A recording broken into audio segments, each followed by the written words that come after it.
రాజన్న సిరిసిల్ల జిల్లా వేములవాడ శ్రీ రాజరాజేశ్వర స్వామి ఆలయంలో సీతారాముల కళ్యాణానికి భారీ ఏర్పాట్లు చేశారు. శివార్చన వేదికపై రాములూరి వివాహ వేడుకను వైభవంగా నిర్వహిస్తున్నారు.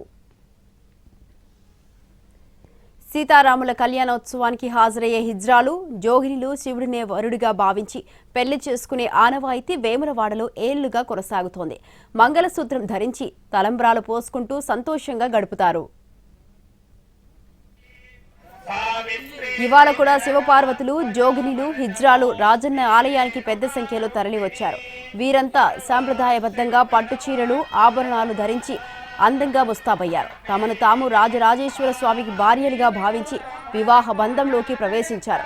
నెత్తిన జీలకర్ర బెల్లం, చేతిలో త్రిశూలం, మెడలో మంగళసూత్రం ధరించి పెళ్లి వేడుకలు జరుపుకున్నారు. ఆలయ ఆవరణలో జరిగే ఈ వేడుకను ఆత్మ వివాహంగా పేర్కొంటారు.